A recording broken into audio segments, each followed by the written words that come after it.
Hello good morning friends, welcome back to my channel institute of life science. आज फिर मैं आपके सामने इम्यून सिस्टम के नेक्स्ट टॉपिक को लेके आया हूं।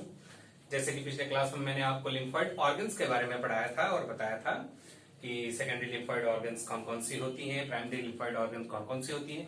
आज मैं आपको इम्यून सिस्टम के जो सोल्जर्स हैं, डिफरेंट टाइप के WBCs, जिसको हम इम्यून सेल्स कहते हैं, यानी इम्यून सिस्टम में जो सेल्स एक सोल्जर की तरह इंपॉर्टेंट रोल प्ले करते हैं और आपकी बॉडी को प्रोटेक्ट करते हैं एंटीजन से, डिफरेंट टाइप के एंटीजन से जो डिफरेंट टाइप के डिजीज कॉज करते हैं, उन सेल्स के बारे में आज स्टडी करेंगे। उनकी कुछ खास बातें, उनका जो कैरेक्टर है उसकी स्टडी करेंगे।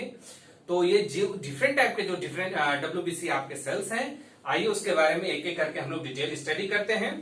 सबसे पहले आपकी लिम्फोइड सेल्स, नाम से आपको समझ में आ रहा होगा कि ये सेल्स कहां होंगी, लिम्फेटिक वेसल्स में आपको मिल जाएंगी। लिम्फोइड सेल्स अगर हम कंपैरिजन करें बॉडी के दूसरे सेल्स की तुलना में, तो आपके बॉडी में लिम्फोइड सेल्स का प्रतिशत कम से कम 20%, अधिक से अधिक 40% होता है दूसरे सेल्स की तुलना में जो बॉडी में पाए जाते हैं। अगर हम बात करें बी लिम्फोसाइट के बारे में आपने स्टडी कर चुके हैं। मैंने आपको बताया था कि कैसे बी सेल आपके टी हेल्पर सेल 2 से इंटरेक्ट करती है एंटीजन प्रेजेंट करके, और उसके बाद वो खुद डिफरेंशिएट होकर प्लाज्मा और मेमोरी सेल में डिवाइड होती है। प्लाज्मा सेल तुरंत जो है आपके एंटीबॉडीज फॉर्मेशन करके रिलीज करता है और पैथोजन से आपकी प्रोटेक्शन करता है, जबकि मेमोरी सेल डाटा को स्टोर कर लेता है फ्यूचर में यूज करने के लिए। तो उसी बी सेल के बारे में आज आप पढ़ेंगे। वहां पे सिर्फ आपने MSC रिसेप्टर के बारे में पढ़ा और कुछ इंपॉर्टेंट ट्रांसमेम्ब्रेन प्रोटीन्स के बारे में आपने पढ़ा था। आज और भी जो भी चीजें उसमें पाई जाती है उन सब के बारे में भी जानेंगे हम लोग। तो सबसे पहले बात करते हैं बी सेल का नाम बी सेल क्यों पड़ा। तो देखिए, जो बर्ड्स होती हैं उनका जो डाइजेस्टिव सिस्टम होता है उसमें एक पार्ट होता है बर्सा फैब्रिकस। पहली बार जब स्टडी किया जा रहा था इम्यून सेल्स के बारे में, तो ये सेल वहीं पे मैच्योर होते हुए देखी गई थी, तो वहां से इसका नाम बी सेल पड़ा। लेकिन ऐसी बात नहीं है कि बी सेल आपके बर्सा फैब्रिकस में ही मैच्योर होता है। अगर हम दूसरे एनिमल की बात करें, बर्ड्स को छोड़ दें, तो दूसरे एनिमल्स के बॉडी में बोन मेरो होती है जहां पे ये बी सेल्स मैच्योर होती हैं। तो हमारे केस में बोन मेरो में ये मैच्योर होती हैं। खैर, तो बी सेल कुछ इस तरह से नाम पड़ा इसका। इसके अलावा अगर आप देखें, मैंने यहाँ पे लिखा भी है मैच्यूरेशन का क्या अर्थ होता है, number of antibody on membrane. यदि बी सेल को आपको पता लगाना हो कि वो मैच्योर हो चुकी है या इमैच्योर्ड है, तो आपको कुछ नहीं करना, बस उसके सेल मेम्ब्रेन पे एंटीबॉडीज की संख्या देखनी है। अगर एंटीबॉडी की संख्या ज्यादा है, पर्याप्त है, तो समझ लीजिए आपकी बी सेल मैच्योर्ड हो चुके। यदि बी सेल के ऊपर एंटीबॉडीज नहीं दिख रहे हैं, आपको बहुत कम, रेयरली दिख रहा है, तो समझ लीजिए कि अंडर प्रोसेस है वो डिफरेंशिएशन के, या अभी वो इमैच्योर्ड है। दूसरी बात, आपके बी सेल मेम्ब्रेन पे एंटीबॉडीज के अलावा भी बहुत सारी चीजें पाई जाती हैं, मॉलिक्यूल्स पाई जाती है सेल मेम्ब्रेन पे। वो कौन कौन से मॉलिक्यूल सेल मेम्ब्रेन पे पाई जाती है, आइए उसके बारे में जानते हैं। सबसे पहले B220, यानी इसको CD45 भी कहते हैं। ये क्या है, आप यहां पे देखिए, मैंने ये बना रखा है, कहां गया, CD45। ये देखिए, ये प्रोटीन मैंने, ये बी सेल है और बी सेल में मैंने ये प्रोटीन इंडिकेट कर रखा है CD45। अब ये जो CD45 है, ये प्रोटीन आखिर बी सेल के मेम्ब्रेन पे किस काम आता है, तो देखिए इसको हम मार्कर की तरह यूज कर सकते हैं। जो बी सेल आपकी होती है या उसकी प्रिकर्सर सेल होती है, उस पे अगर ये प्रोटीन दिख रहा है तो ये इसका कंफर्मेशन होता है, रिकॉग्निशन होता है कि हाँ वो बी सेल है। दूसरी बात, आपको मैंने बताया था B cell MSC second receptor develop करके उस पे एंटीजेनिक पेप्टाइड को प्रेजेंट करती है, तो ये MSC सेकेंड रिसेप्टर भी यहां पे मिल जाएगा आपको। इसके अलावा इसमें जो है CR1 यानी CD35 और CR2 यानी CD21, ये दो इंपॉर्टेंट मेम्ब्रेनल प्रोटीन्स हैं जो क्या करते हैं, कंप्लीमेंट सिस्टम में बनने वाले प्रोडक्ट्स जो होते हैं उनके लिए रिसेप्टर का कार्य करते हैं। यानी कि ये जो प्रोटीन है आपके CD35 और 21, अगर कोई कंप्लीमेंट सिस्टम में प्रोडक्ट बनता है, जैसे मान लीजिए C3A बन रहा है फॉर एग्जांपल, या C5A बन रहा है, तो आपको याद होगा ये प्रोडक्ट बनते थे उसके। तो ये प्रोडक्ट आके यहां पे क्या करेंगे, बाइंडिंग करेंगे, यहां पे ये बाइंडिंग करेंगे, अटैच होंगे। यानी यूं कहिए कि जो कंप्लीमेंट सिस्टम में प्रोडक्ट बनते हैं उनके लिए ये दोनों जो मेम्ब्रेनल प्रोटीन है, ये एक रिसेप्टर का कार्य करते हैं। अब बात करते हैं नीचे FcR सेकेंड यानी CD32। ये एक इंपॉर्टेंट रिसेप्टर प्रोटीन है। जैसे ये देखिए CD32, ये किसके लिए है, आपके पास में जो WBC एंटीबॉडीज बनते हैं जिसमें एक टाइप है आईजीजी, इम्यूनोग्लोबुलिन जी, उसके लिए ये रिसेप्टर का कार्य करता है। उसका जो एफसी फ्रेगमेंट है, आपको मैंने पहले भी पढ़ा रखा है कि जो एंटीबॉडीज होती हैं उसमें दो तरह के फ्रेगमेंट होते हैं, एक FC fragment, fragment of constant region, और दूसरा एंटीजन बाइंडिंग रीजन यानी फैब फ्रेगमेंट। तो जो आईजीजी एंटीबॉडी होती है, आईजीजी, ये आईजीजी है, इसका जो एफसी फ्रेगमेंट है, एफसी, उस एफसी से बाइंड करने के लिए इस बी सेल के मेम्ब्रेन पे ये रिसेप्टर स्पेशली पाया जाता है। Got it? तो ये रिसेप्टर खास तौर पे इस एंटीबॉडी के लिए बी सेल ने डेवलप कर रखा है। इसके अलावा अगर हम बात करें B71 जिसको CD80 और B72 जिसको CD86 कहते हैं, वो भी यहां पे पाया जाता है। आपको याद होगा को स्टिमुलेशन, टी हेल्पर सेल के साथ जब बी सेल इंटरेक्ट करती है एंटीबॉडी मेडिएटेड इम्यून रेस्पॉन्स में, तो उस वक्त सिग्नलिंग का लेन देन B7 सेल के द्वारा भी होता है। ये को स्टिमुलेशन में हेल्प करते हैं। तो ये दोनों भी यहां पे मौजूद है। यहां पे लिखा भी है, देखिए, interacts with CD28 and CTLA4 of T cells, यानी टी सेल के इन दो प्रोटीन के साथ B71 और B72 इंटरेक्शन करते हैं और एक दूसरे के बीच सिग्नलिंग को प्रोसीड कराते हैं। इसके अलावा एक चीज और है, CD40। ये क्या करता है, आपके टी हेल्पर सेल में CD40 जो प्रोटीन होती है उसके साथ अटैचमेंट करता है और टी हेल्पर सेल और बी सेल को एक दूसरे से टेम्परेरी पीरियड के लिए अटैच रखता है, उन दोनों को करीब रखता है ताकि वो आपस में सिग्नल का लेन देन कर सके, एंटीजेंस की स्टडी कर सके, एंटीजन के बारे में स्टडी करे, उसके खिलाफ कैसा एंटीबॉडी बनाना है, इस चीज की जानकारी प्राप्त कर सके। तो ये थे डिफरेंट टाइप के जो प्रोटीन्स आपके सेल मेम्ब्रेन में बी सेल के पाए जाते हैं, जो स्पेशली बी सेल के मेम्ब्रेन में पाया जाएगा, उसकी बात हुई। देखिए, इसके अलावा भी प्रोटीन होते हैं, लेकिन वो कॉमन प्रोटीन्स हैं, वो जेनेरिक प्रोटीन्स होंगे जो हर सेल में पाए जाते हैं। अब ये जो है, ये स्पेशल प्रोटीन्स है जो बी सेल में आपके पाया जाएगा। ओके, तो ये थी कहानी बी सेल की। अब आते हैं हम लोग अपनी कहानी शुरू करते हैं टी लिम्फोसाइट्स के बारे में। देखिए, टी लिम्फोसाइट्स की उत्पत्ति बोन मैरो में होती है। ये सेल भी हिमेटोपोइटिक स्टेम सेल से ही डेवलप होती है, लेकिन इसकी मैच्यूरेशन थाइमस ग्लैंड में होता है, क्योंकि ये सेल बोन मैरो से निकल के थाइमस में जाती है और वहां अपनी मैच्योरिटी प्राप्त करती है, वहां एंटीजन से फाइट करने के लिए ट्रेनिंग करती है, सीखती है, डिफरेंशिएट होती है, स्पेशलाइज होती है। तो जो भी इसका ट्रेनिंग है वो थाइमस में हो रहा है, यानी मैच्यूरेशन थाइमस में हो रहा है, इसलिए इसका नाम टी सेल पड़ गया। ओके ओके, अब आते हैं, इसमें क्या होता है, एंटीजन से बाइंड करने के लिए रिसेप्टर भी पाए जाते हैं। इसके अलावा टीसीआर, टी सेल रिसेप्टर, वो क्या करता है, एंटीजन को पहचान सकता है, उस एंटीजन को जो एमएचसी रिसेप्टर पे एपीसी सेल ने प्रेजेंट कर रखा है।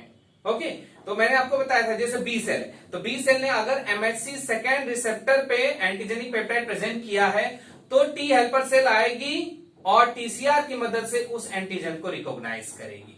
ओके ओके, इसके बाद इतना ही नहीं, वह एपीसी के और वायरल इन्फेक्टेड सेल्स को भी रेस्पॉन्स कर सकती है, कैंसर सेल को भी रेस्पॉन्स कर सकती है, या जब टिश्यू ट्रांसप्लांटेशन करते हैं हम लोग या ग्राफ्टिंग करते हैं उस दौरान भी एंटीजेनिक प्रोटीन के खिलाफ इंटरेक्शन कर सकता है। जितने भी टी हेल्पर सेल्स हैं उनमें तीन चीजें कॉमन है, उसमें CD3 हो सकता है, CD4 और CD8। देखिए, टी सेल्स अलग अलग टाइप के आपने पढ़ा है, T helper cell 1, T helper cell 2, memory T cell, उसी की तरह CD8 टी सेल। तो देखिए, नाम से CD4 टी हेल्पर सेल 2, तो उसमें CD4 रिसेप्टर पाया जाएगा, CD8 वाले में CD8 रिसेप्टर। ये उनकी स्पेशल बात है, ये सब प्रोटीन्स पाए जाते हैं जो मैंने यहाँ पे दिखा रखा है मेम्ब्रेन में। इसके अलावा मैच्योर्ड जो टी सेल होती है उसमें, मैच्योर जो टी सेल है उसमें कुछ अलग से भी प्रोटीन्स पाए जाते हैं जो कि सामान्यतः इमैच्योर टी सेल में नहीं होते हैं, जैसे CD28। ये जो है बहुत इंपॉर्टेंट है और ये मैच्योर टी हेल्पर सेल 2 में ही पाया जाएगा, जो कि बी सेल के B7 प्रोटीन से इंटरेक्शन करता है। यहां पे B7 हमने पढ़ा था बी सेल के, और अगर ये टी हेल्पर सेल 2 है तो उसमें CD28 है, ये CD28 बी सेल के B7 से इंटरेक्शन करता है, ये स्पेशल है इसके पास। इसके अलावा इसमें CD45 भी है जो क्या करता है, सिग्नल ट्रांसडक्शन में हेल्प करता है। ओके, अब रेशियो अगर हम देखें, किसकी रेशियो? टी हेल्पर सेल की और साइटोटॉक्सिक टी सेल की, दोनों की रेशियो अगर आप देखें तो हेल्पर सेल की संख्या क्या है? दुगना है। किसकी तुलना में? साइटोटॉक्सिक टी सेल की तुलना में। तो ये थी जनरल प्रॉपर्टीज और कुछ स्पेशल प्रॉपर्टीज जो हमारे टी सेल्स में होती है। अब जरा सा हम कुछ एक रेगुलेशन मैकेनिज्म भी देखेंगे। मैंने यहाँ एक फिगर ड्रॉ कर रखा है आपके लिए, और आप देखिए यहाँ पे मैं कुछ बताना चाह रहा हूं आपको। क्या बताना चाह रहा हूं? कि कैसे एंटीजन प्रेजेंटिंग सेल आपके नाइव टी सेल को, नाइव टी सेल मतलब नवजात टी सेल जो अभी डिफ्रेंशिएट नहीं हुई है, अभी उसको सिग्नल मिलेगा, और जैसा सिग्नल मिलेगा उसके अकॉर्डिंग वो मैच्योरिटी डेवलप करेगी, डिफ्रेंशिएट होगी, स्पेशलाइज होगी। तो वो प्रोसेस मैंने यहां पे दिखाया कि कैसे कोई नाइव टी सेल एपीसी से इंटरेक्शन के पश्चात वो डिफरेंट टाइप के टी सेल में कन्वर्ट हो सकती है। अब देखिए यहां पे एपीसी है, ये इसने इनके साथ इंटरेक्शन किया, नाइव टी सेल के साथ। ओके, नाइव टी सेल के साथ इंटरेक्शन करती है, और उसके दौरान ये सारे सिग्नल मॉलिक्यूल्स अगर उसे प्राप्त होते हैं, ट्यूमर ग्रोथ फैक्टर बीटा और इंटरल्यूकिन 6, तो ये क्या बन जाएंगे? टी हेल्पर 17 सेल बन जाएगी। और वो क्या सिक्रीशन शुरू कर देगी? Interleukin 17, interleukin 21, interleukin 22। इससे क्या होगा? इससे ये हो सकता है कि आपका एक्स्ट्रा सेलुलर बैक्टीरिया को ट्रैप करने में, उसको किल करने में हेल्प मिले। सेल के बाहर से जो बैक्टीरिया आता है उसको एक्स्ट्रा सेलुलर बैक्टीरिया कहेंगे। ये फंगल इन्फेक्शन के प्रति भी हेल्प करेगा। इसके अलावा ये ऑटो इम्यूनिटी भी करा सकता है, यानी आपकी बॉडी की खुद की सेल्स के अगेंस्ट भी ये काम हो सकता है। तो ऑटो इम्यून डिसऑर्डर भी क्रिएट कर सकता है ये। अगर इसको ये मिला इंटरल्यूकिन 12 और इंटरफेरॉन गामा का सिग्नल, अगर इन सिग्नल मॉलिक्यूल से ये नाइव सेल इंटरेक्ट कर गई तो ये बन जाएगी टी हेल्पर सेल 1। और ये बनने के बाद ये क्या करेगी? सेल मेडिएटेड इम्यून रेस्पॉन्स करा सकती है, इन्फ्लेमेशन जैसी क्रियाओं को डेवलप कर सकती है बॉडी में, इंट्रासेलुलर पैथोजन को किल करने में हेल्प करेगी, ऑटो इम्यूनिटी भी हो सकता है, ऑटो इम्यून डिजीज भी करा सकती है। इसके अलावा ये क्या सिक्रीशन शुरू करेगी? Interleukin 2, interferon gamma and tumour necrosis factor alpha. Okay, now third, अगर इसका इंटरेक्शन, इसकी इंटरेक्शन अगर IL-4, इंटरल्यूकिन 4 और इंटरल्यूकिन 2 से हो जाए तो ये डिफरेंशिएट हो जाएगी टी हेल्पर सेल 2 में, और टी हेल्पर सेल 2 में डिफरेंशिएट होने के बाद ये एंटीबॉडी मेडिएटेड इम्यून रेस्पॉन्स को फेवर करेगी, उसको डेवलप कराएगी, एक्स्ट्रा सेलुलर पैरासाइट को किल कराएगी। अस्थमा और एलर्जिक इसके साइड इफेक्ट है, मतलब इस तरह के रोग होते हैं। अगर हम बात करें कि यदि यह आपकी naive T cell TGF beta यानी ट्यूमर ग्रोथ फैक्टर बीटा से इंटरेक्शन कर गई या इंटरल्यूकिन 12 से इंटरेक्शन कर गई तो वो बन जाएगी टी रेगुलेटरी सेल, और टी रेगुलेटरी सेल आपकी टीजीएफ बीटा, इंटरल्यूकिन 35 और 10 का सिक्रीशन कर सकती है। और अगर ऐसा करती है तो आपके बॉडी में इम्यून टॉलरेंस डेवलप होगा, आपके बॉडी में लिम्फोसाइट की होमियोस्टेसिस शुरू हो जाएगी और इम्यून रेस्पॉन्स रेगुलेट शुरू हो जाएगा, यानी उसका रेगुलेशन स्टार्ट हो जाएगा। तो ये सारी चीजें हैं आपके टी सेल की। एक नाइव टी सेल एपीसी से इंटरेक्शन करने के बाद डिफरेंट टाइप के पाथवे को फॉलो कर सकती है, और ये पाथवे डिपेंड किस पे करते हैं? इन्वायरमेंटल सिग्नल पे। उस नाइव सेल के आसपास के मॉलिक्यूल्स जैसे होंगे उनसे इंटरेक्शन करेगा, और उसके बाद ये एक पाथवे को फॉलो करके एक स्पेशल टाइप का सेल में कन्वर्ट हो जाएगा, और जब स्पेशल टाइप का सेल कन्वर्ट होगा तो फिर अपना इंपॉर्टेंट रोल प्ले करेगा आपका। तो ये थी कहानी आपकी इम्यून सेल्स के पहले टॉपिक्स की, बी सेल और टी सेल्स। अब आते हैं हम लोग नेक्स्ट टॉपिक के बारे में, नई वैरायटी का सेल के बारे में, जिसे हम कहते हैं नेचुरल किलर सेल। तो अब उसके लिए मुझे ये फिगर मिटाना होगा, उसके बाद मैं उसको बनाता हूं और आपको समझाता हूं। तो आइए मैं आपको मिटा के बना के समझाने की कोशिश करता हूं कि नेचुरल किलर सेल कैसे होते हैं। तो अब इसको मिटा दिया जाए। तो आपका तीसरा जो है वो है नेचुरल किलर सेल्स। नाम से मैंने पहले भी इसके बारे में बताया था, ये प्राकृतिक किलर सेल है जो आपके बॉडी में गॉड गिफ्टेड है, बाय बर्थ आपके बॉडी में होती है, और एंटीजन से ये आपकी प्रोटेक्शन करने की क्षमता रखता है। तो आइए इसके बारे में जानते हैं जरा सा कि एनके सेल यानी नेचुरल किलर सेल्स की क्या क्या खास बातें हैं। नेचुरल किलर सेल्स की जो स्टडी हुई थी पहली बार वो 1976 में हुई थी। आपके बॉडी में इसका छोटा सा परसेंटेज है और वो मात्र 5 से लेके 10% ही आपके बॉडी में पाया जाता है। इसकी स्मॉल पॉपुलेशन है, लेकिन ये बड़ा साइज का ग्रेनुलोसाइट है। यानी कि डब्ल्यूबीसी दो कैटेगरी में, ए ग्रेनुलोसाइट, ग्रेनुलोसाइट। ग्रेनुलोसाइट मतलब जिसके साइटोप्लाज्म में ग्रेन्यूल लाइक स्ट्रक्चर पाया जाता है, उसे ग्रेनुलोसाइट की कैटेगरी में रखा गया। और ए ग्रेनुलोसाइट मतलब उसके साइटोप्लाज्म में कोई ग्रेन्यूल्स की तरह कण नहीं पाए जाते हैं। तो ग्रेनुलोसाइट्स में ये बिलोंग्स करता है और ये बड़े साइज की होती है, बड़े साइज की सेल्स होती हैं। ये किसके खिलाफ एक्शन लेती है? Tumour cells. अगर आपके बॉडी में कोई नॉर्मल सेल ट्यूमर सेल बन गई है तो देखिए, नॉर्मल सेल्स को रूल्स रेगुलेशन बताए जा चुके हैं आपके बॉडी में जब आपके शरीर का निर्माण किया जाता है। वह सारे प्रोटीन्स जो एक नॉर्मल सेल बनाती हैं उसे डब्ल्यूबीसी पहचानता है, उसके खिलाफ कभी एक्शन नहीं लेता। लेकिन जब नॉर्मल सेल एक ट्यूमर सेल बन जाती है तो उसमें बहुत सारे ऐसे प्रोटीन्स बनने लगते हैं जो एक नॉर्मल सेल कभी नहीं बनाती। तो ये एनके सेल जो है उस तरह के ट्यूमर सेल्स को बड़ी आसानी से रिकॉग्नाइज कर लेता है और उसके खिलाफ एक्शन लेके उसको डिस्ट्रॉय कर देता है। तो ये खास बात है। दूसरी बात देखिए, अगर आप बीमार है, मान लीजिए 10 बच्चे हैं, 10 बच्चे में एक बच्चे को तकलीफ है, उसे बीमारी है, तो आप क्या कर सकते हैं? एक टीचर उसके फेशियल एक्सप्रेशन से, बॉडी लैंग्वेज से बता सकता है कि 10 में से एक बच्चा बीमार है और 9 बच्चे हेल्दी हैं। वैसे ही आपके शरीर में डिफरेंट टाइप के सेल्स हैं और बहुत सारे हैं। लेकिन अगर कोई सेल इन्फेक्टेड हो गई है पैथोजन से, माइक्रोब से, तो वो स्ट्रेस कंडीशन में होती है और वह जब स्ट्रेस कंडीशन में होती है तो नॉर्मल सेल से बिल्कुल डिफरेंट दिखती है। तो ऐसी सिचुएशन में बड़ी आसानी से एनके सेल स्ट्रेस सेल को, इन्फेक्टेड सेल को रिकॉग्नाइज करके डिस्ट्रॉय करती है और इन्फेक्शन से आपको फिर से बचा लेती है। तो ये टेंडेंसी है आपके डब्ल्यूबीसी की, यानी कि नेचुरल किलर सेल की।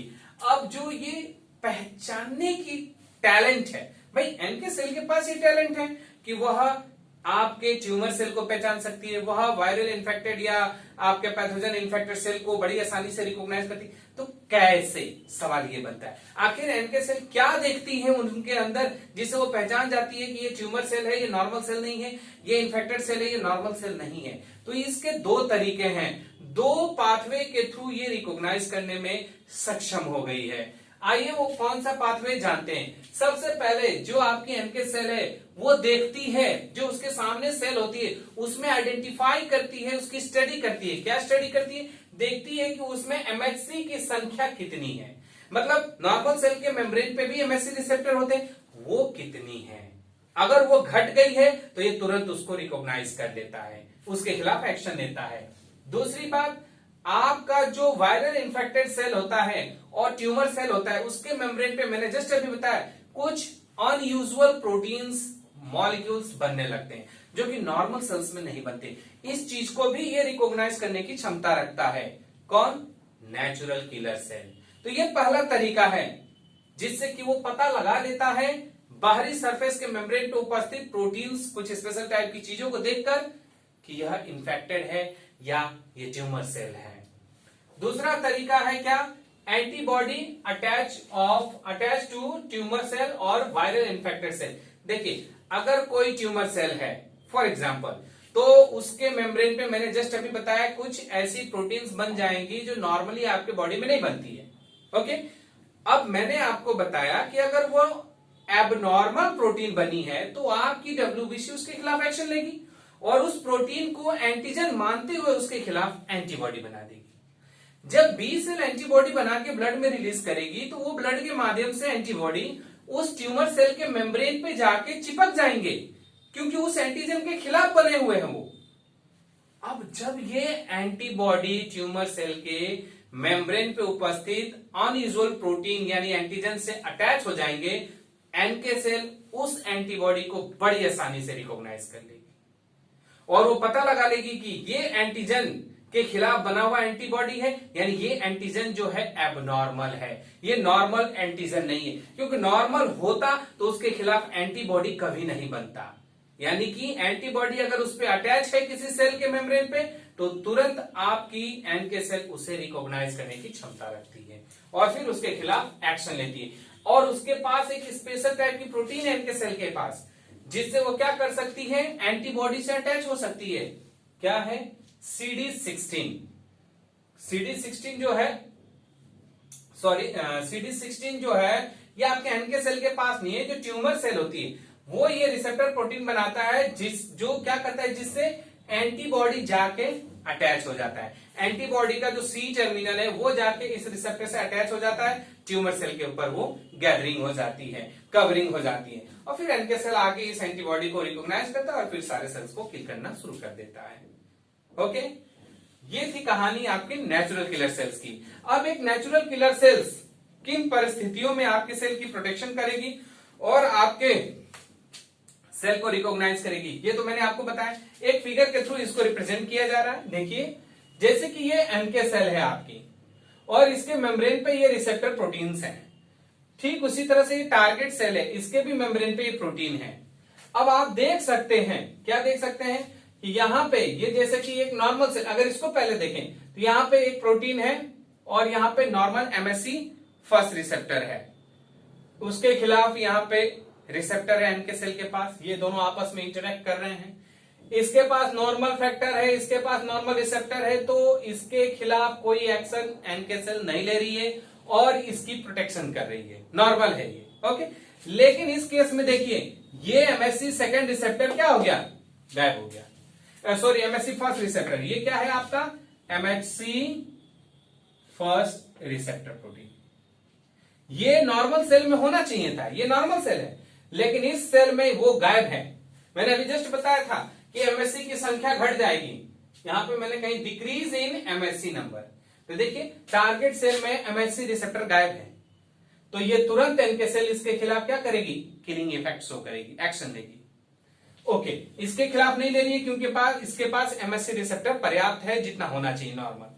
यहां पे देखिए क्या हो रहा है, यहां पे जो ये प्रोटीन है एक पीस होनी चाहिए थी ना, लेकिन यहां पे कितना हो गया, देखिए 3-3 पीस अधिक हो गया, एक्स्ट्रा ऑर्डिनरी बन रहा है ये, तो इसे भी एंटीजन मान रही है और उसके खिलाफ क्या कर रही है, एक्शन ले रही है। अब ये दोनों सिचुएशन एनके सेल की, टारगेट सेल की कब हो सकती है, जब इसमें नॉर्मल सेल में क्या हो, ट्रांसफॉर्मेशन या कोई इंफेक्शन हो जाए।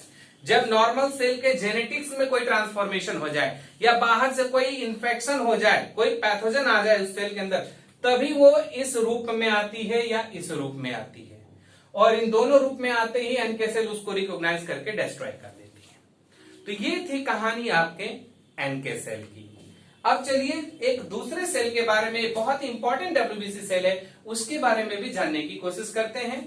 और सबसे पहले है मोनोन्यूक्लियर फेगोसाइट्स, यानी एक न्यूक्लियस वाले फेगोसाइट्स। देखिए इसमें हम मोनोसाइट्स और मैक्रोफेज की बात करेंगे। मोनोसाइट्स मैंने बताया था ये ब्लड में घूमते रहते हैं और इंक्वायरी करते रहते हैं कि बॉडी के किस टिश्यू एरिया में आपका इन्फेक्शन हो रखा है, फिर वहां पे सिग्नल के अकॉर्डिंग पहुंचते हैं और वहां के पैथोजेंस को किल करके डिस्ट्रॉय करते हैं और आपकी बॉडी को प्रोटेक्ट करते हैं। इस पूरी मैकेनिज्म के दौरान मोनोसाइट्स की साइज काफी बड़ी हो जाती है, इसलिए उसको आगे चल के मैक्रोफेज भी कहा जाता है। तो मैंने यहां बना रखा है मोनोसाइट और मैक्रोफेज के बारे में। अब देखिए बोन मेरो से आपकी प्रोमोनोसाइट सेल की उत्पत्ति होती है। अब ये प्रोमोनोसाइट है, वो मोनोसाइट नहीं बनी है, बनने वाली है। जैसे दूध से दही बनता है, तो अभी दही बना नहीं है, दूध है अभी, तो प्रो दही कह सकते हैं आप उसको, वही हाल यहाँ पे प्रोमोनोसाइट। अब प्रोमोनोसाइट कहां चला गया, बोन मैरो से निकल के ब्लड में चला गया। ब्लड में जाके एंटीजन से मुलाकात हुई, भाई मुठभेड़ हुआ, इंकाउंटरिंग हुई, तो वो मैच्योर्ड मोनोसाइट बन गया। मैच्योर्ड होने के बाद वो ब्लड में घूमते रहा और सिग्नल मिली, खाते रहा एंटीजन को, तो वो बड़े साइज में हो गया। बड़े साइज में होने के बाद वो कहां पहुंचा, इन्फेक्टेड टिश्यू एरिया में। डायपेडेसिस मैकेनिज्म के थ्रू ब्लड कैपिलरी से बाहर निकल के स्क्वीज आउट होके ये पहुंचा इन्फेक्टेड टिश्यू में, और इन्फेक्टेड टिश्यू में कीटाणु को किल करने लगा, डेड सेल्स को डिस्ट्रॉय करने लगा। फिर से उसकी साइज बढ़ गई, तो उसको अब हम वहां पे मैक्रोफेज या वहां पे उसे हम डेंड्रिटिक सेल कहेंगे। अगर मैकेनिज्म चला मैक्रोफेज का तो वो मैक्रोफेज बन जाएगी, अगर सिग्नलिंग मिली डेंड्रिटिक सेल की तो डेंड्रिटिक सेल बन जाएगी। तो कुछ इस तरह से आपकी जो मोनोसाइट है, प्रोमोनोसाइट, वो मैक्रोफेज में कन्वर्ट होती है। हाँ, ये कंडीशन है कि एंटीजन से इनकाउंटरिंग बीच में होनी चाहिए, जो कि ये पाथवे में मैंने आपको शो किया। ओके, मोनोसाइट जो होती है वो आगे चल के मैक्रोफेज बनती है, तो उसमें क्या क्या चेंज आता है? पहला, उसका साइज 5 से 10 गुना बढ़ जाता है। किसका? मोनोसाइट का। कब? जब वो मैक्रोफेज बनती है। दूसरा, नंबर एंड, तो मैक्रोफेज में बनने से पहले, मतलब मोनोसाइट जब मैक्रोफेज में कन्वर्ट हो रहा है तो उसकी क्या क्या प्रॉपर्टी चेंज हो रही है? सबसे पहले उसकी साइज बढ़ जा रही है। कितना बढ़ रहा है? मोनोसाइट की तुलना में मैक्रोफेज की साइज मोनोसाइट से 5 से 10 गुना बड़ी हो जाती है। दूसरी बात, उसके अंदर जो ऑर्गेनेल्स की संख्या होती है उसकी संख्या भी बढ़ जाती है, प्लस उसकी कॉम्प्लेक्सिटी भी क्या होती है? इंक्रीज कर जाती है। ओके, देन फेगोसाइटिक, यानी कि कीटाणुओं को खाने के निगलने की जो क्षमता होती है वो बहुत तेजी से बढ़ जाती है।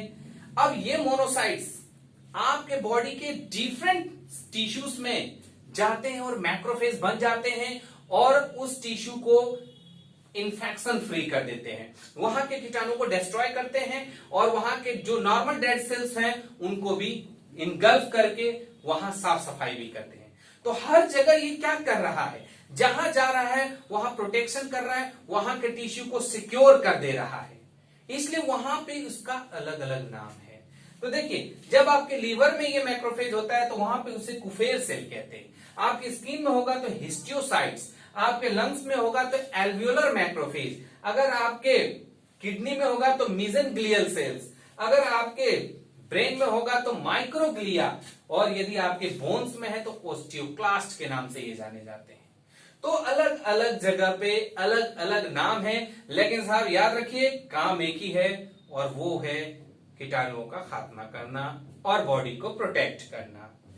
इसके बाद अगर हम बात करें कि मैक्रोफेज की जो एक्टिविटी है वो जब बढ़ जाती है तो क्या क्या होता है, तो क्या होता है? टीएच साइटोकाइन सिक्रीशन शुरू कर देता है, इंटरफेरॉन गामा, इन्फ्लेमेशन मेडिएटर्स का सिक्रीशन बढ़ जाता है, और कंपोनेंट्स जो बैक्टीरियल सेल वॉल पे होती हैं उसकी संख्या बढ़ने लगती है, मतलब उसके खिलाफ एक्शन शुरू हो जाती है।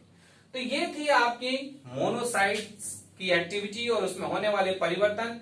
जब मोनोसाइट आपके मैक्रोफेज में कन्वर्ट होता है तो उस दौरान बहुत सारी चीजें उसके अंदर चेंज होती है। हाँ, चीजें तो चेंज होती हैं, साथ ही साथ वो आपकी बॉडी को प्रोटेक्ट भी करता है, माइक्रोब्स फ्री कर देता है और टिश्यू को रिपेयर कर देता है, यानी रिपेयर करा देता है। तो ये सारे बातें थी आपके मोनोसाइट्स के बारे में। अब आज की क्लास इतने ही। नेचुरल किलर सेल्स, और मैं आपको बताऊंगा इसाइनोफिल्स के बारे में, बेसोफिल्स के बारे में और न्यूट्रोफिल्स के बारे में, और एक इंपॉर्टेंट सेल है आपकी वो है डेंड्रिटिक सेल, उसके बारे में स्टडी करेंगे। तो आज के क्लास को अटेंड करने के लिए बहुत बहुत thank you. That's all for today.